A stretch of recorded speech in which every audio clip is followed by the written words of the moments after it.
Olá, pessoal. Hoje a aula é sobre crise de 1929 ou Grande Depressão. É uma crise do capitalismo sem precedentes na história.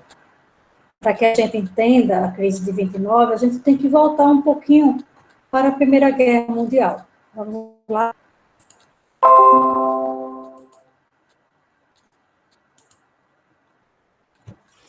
Vamos entender o seguinte.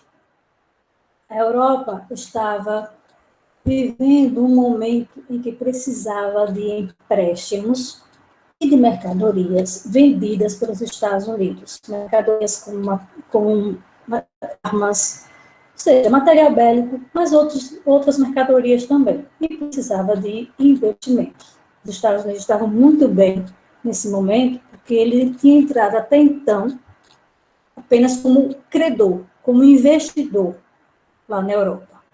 Até que em 1917 os Estados Unidos entram para a Guerra, mas continua ainda investindo na Europa. Com o fim da Primeira Guerra Mundial, em 1918, o que nós temos? Nós temos uma Europa economicamente em frangalhos.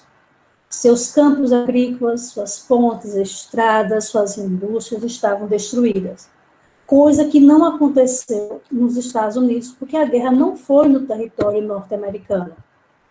E isso já deixou em vantagem os Estados Unidos. Outra vantagem é que eles ganharam muito dinheiro com a venda de mercadorias para a Europa durante a guerra e no pós-guerra. Por quê? Porque a Europa precisava se reconstruir. E como se reconstruir? A partir dos investimentos norte-americanos. As pessoas estavam empolgadíssimas, ganhando dinheiro, as indústrias produzindo a vapor, era o sistema fordista de produção, que se produzia em grande quantidade.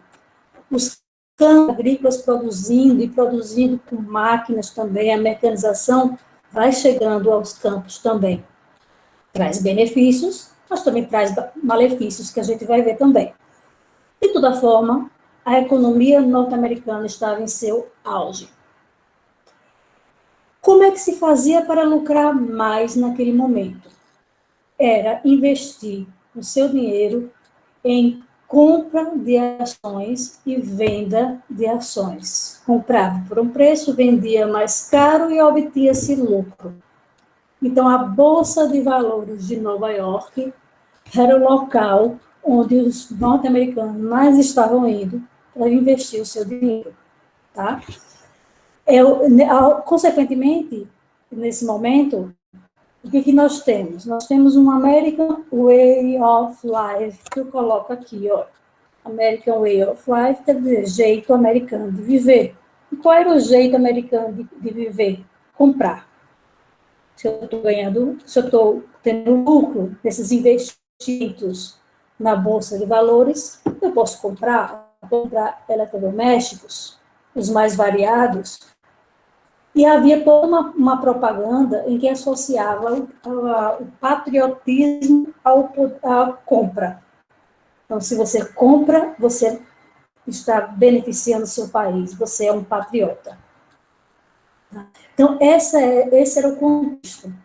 Isso que estava acontecendo no momento, nos anos de 1920. A prova disso está aqui nessa imagem, ó.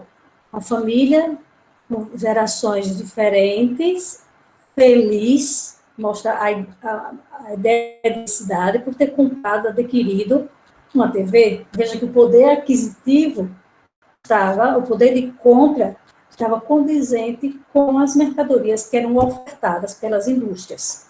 Tá? Havia todo um investimento no setor industrial, no setor agrícola e na Bolsa de Valores de Nova York. Outra mercadoria que era o auge, o carro.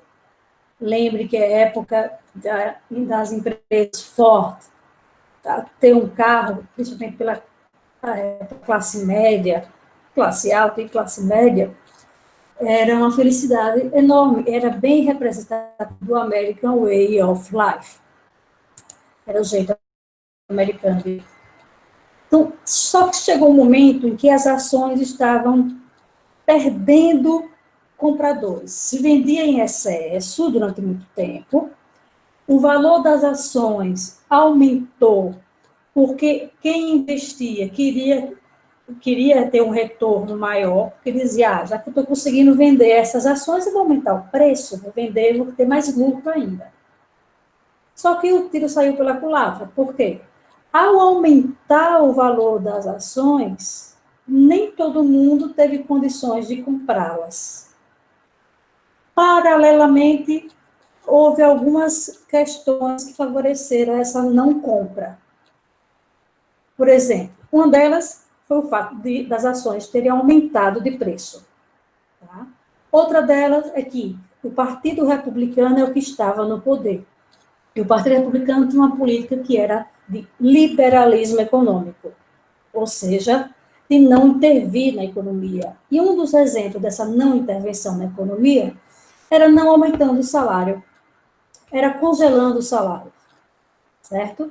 E aí, aquele mercado interno passa a perceber que as mercadorias o seu salário não está acompanhando o valor das mercadorias que estão nas prateleiras, por exemplo, certo?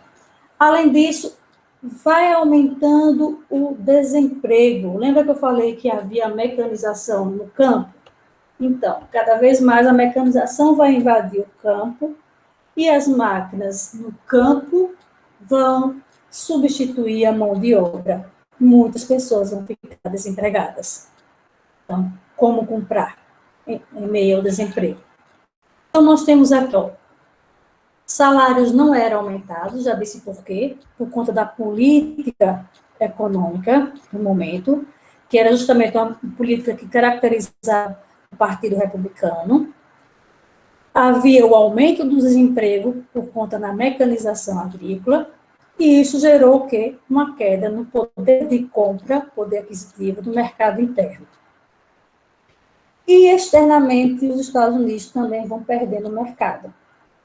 Lá pelos anos de 1924, a Europa já está ficando bem na economia, já estava conseguindo se recompor economicamente.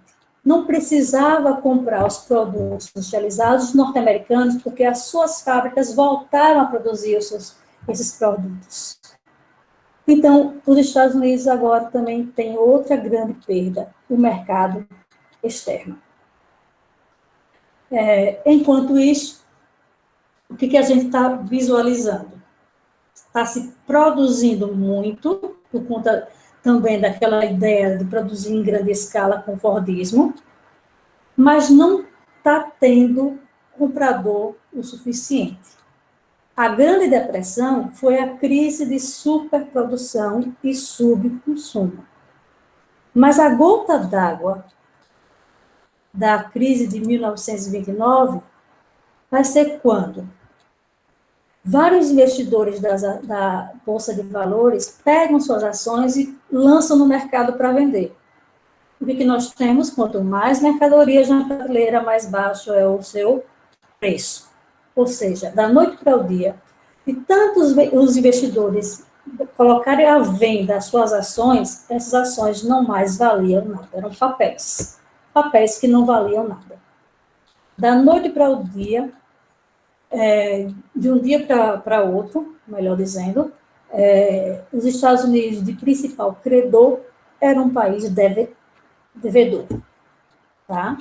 Esse episódio, né, que fez com que fosse o estopim, a gota d'água para a crise atingir os Estados Unidos, foi chamado de crash da Bolsa de Valores de Nova York, ou quebra da Bolsa de Valores de Nova York, que foi no dia 24 de outubro de 29, certo?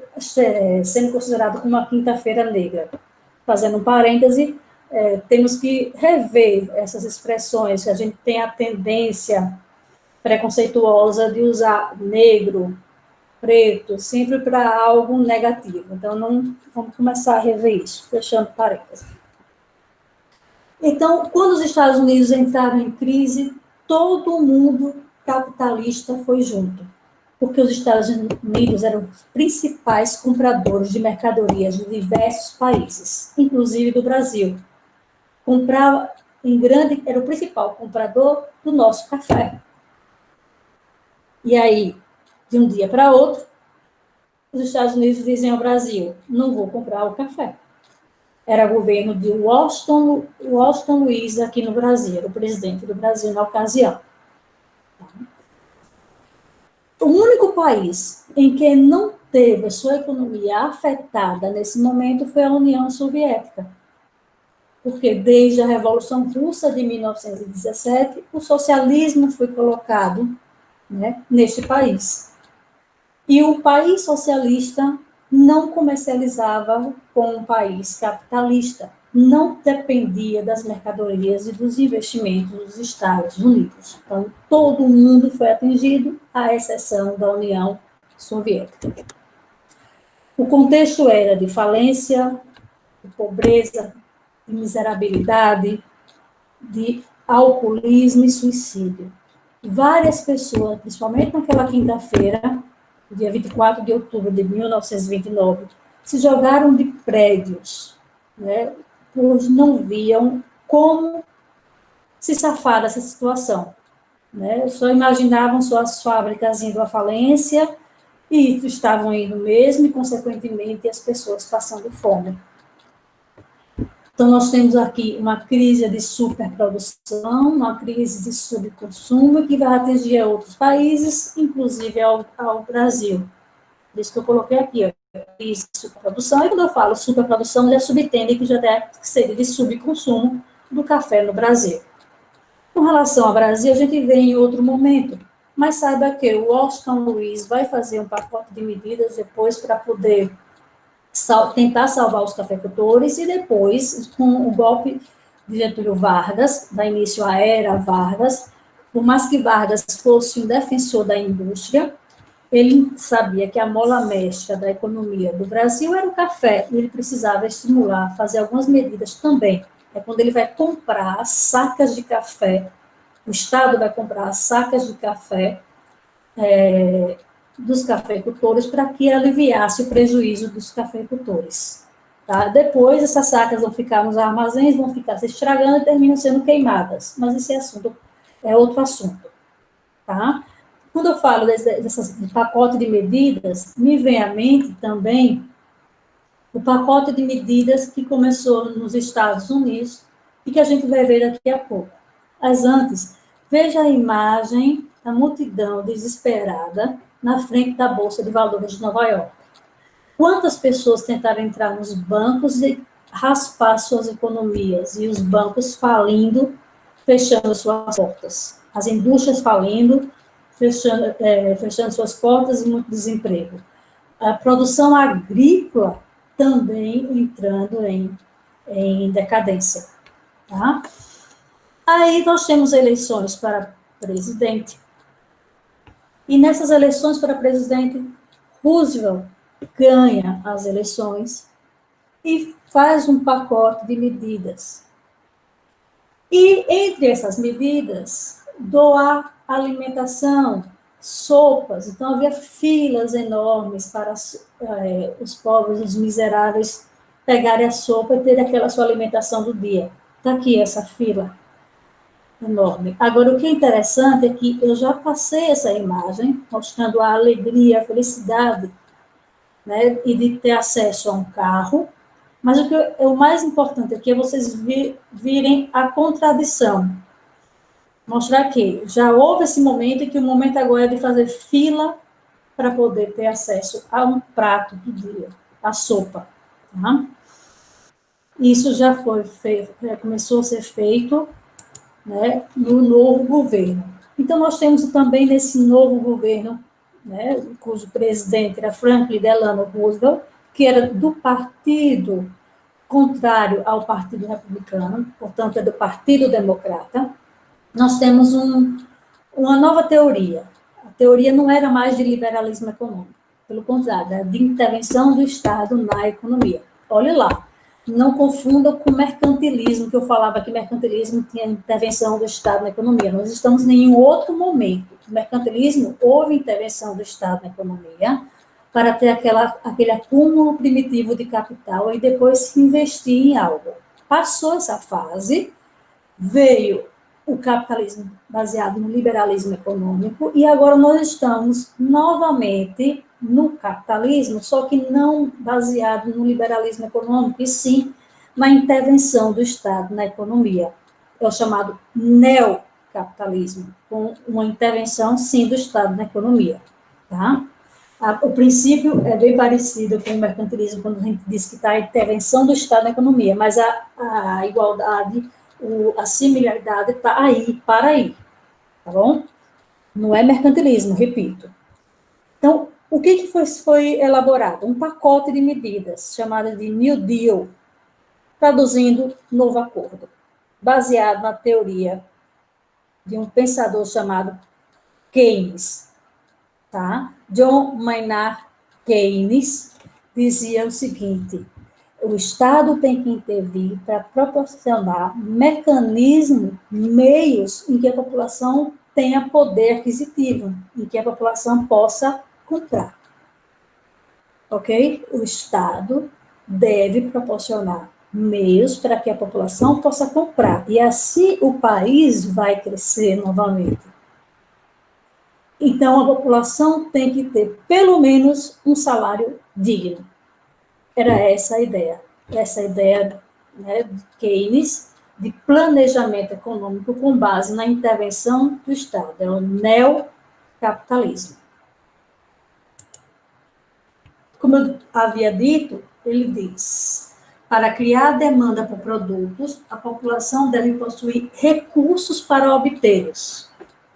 Então, o Estado deveria baixar a taxa de juros, proporcionar um salário digno, providenciar seguro-desemprego, providenciar seguro para aposentadoria, que ele diz seguro-desemprego, seguro-velhice, mas seguro-velhice seria a aposentadoria. É o que a gente conhece muito sobre previdência, né, em que a gente se paga a previdência para que possa se aposentar, tá? Ter condições melhores de vida, principalmente pós 65 anos de idade. Estimular obras públicas. As construções civis eram um mecanismo bastante interessante para fornecer emprego. Construção de hidrelétricas, pontes, estradas, escolas, hospitais. Então, enquanto está havendo a construção, você tem emprego a fornecer. Então, com isso, a economia iria entrando no eixo, a economia norte-americana. Mas o que eu quero destacar é a preocupação com o pleno emprego. Não esqueça essa expressão, pleno emprego, tá? E com a preocupação com a previdência social. Pleno emprego e previdência social. O que nós entendemos por aposentadoria? Por isso que em 1940 surge uma expressão, né, que vai retratar bem esse pleno emprego e a questão da previdência. É o welfare state, que quer dizer Estado ou política de bem-estar social. Estado ou política de bem-estar social. Esse estado de pleno emprego, né, vai ser adotado, pelo menos vai se tentar ser adotado em outros países também, tá? Com esse pacote New Deal, enquanto acontece nos Estados Unidos, há um pacote também acontecendo no Brasil na era Vargas, certo? Então, assim, tanto é que vocês vão perceber durante o governo Vargas algumas medidas para o trabalhador, mas depois a gente entra em detalhes a respeito. Então, o mundo, até os anos 70, vai estar preocupado em fornecer de ser um estado de bem-estar social, de pleno emprego, porque tendo emprego as pessoas podem comprar e a economia vai girar. É essa a ideia. Até que os anos 70 vêm e no lugar de neocapitalismo vai surgir o neoliberalismo que nós assistimos até hoje. Tá? Isso aconteceu nos Estados Unidos, na Inglaterra e diversos outros países, inclusive no Brasil, a partir de Fernando Collor. Okay? Aqui está uma imagem mostrando a construção, né, de algo. Veja aqui o programa, aqui traduzindo, programa trabalho. Né? Programa trabalho. O momento era de fornecimento de emprego para que a economia girasse. Os cinemas eram estimulados a ter nos cinemas filmes alegres para que as pessoas tirassem da cabeça a ideia de alcoolismo, de suicídio e visse esperança, tanto no emprego como no momento de lazer. Era bem essa fase, esse momento. Tinha que se mostrar esperança à população norte-americana. Nós vamos vivenciar outra crise, que falaremos em outro momento, em 2008, nos Estados Unidos, que está relacionada à questão imobiliária. E nós vamos viver uma outra crise agora, né, com a pandemia do novo coronavírus, em que afetou a economia norte-americana também. Tá? Em outro momento, a gente pode discutir essas duas outras crises na economia norte-americana, que termina sempre quando ataca os Estados Unidos, ataca outras partes do mundo, porque os Estados Unidos são investidores, né, são credores de vários países, inclusive do Brasil. Tá? Aqui estão as referências das imagens e de texto que eu elaborei a partir da leitura desses textos. E aqui está o meu muito obrigada. Qualquer dúvida, a gente vai conversando.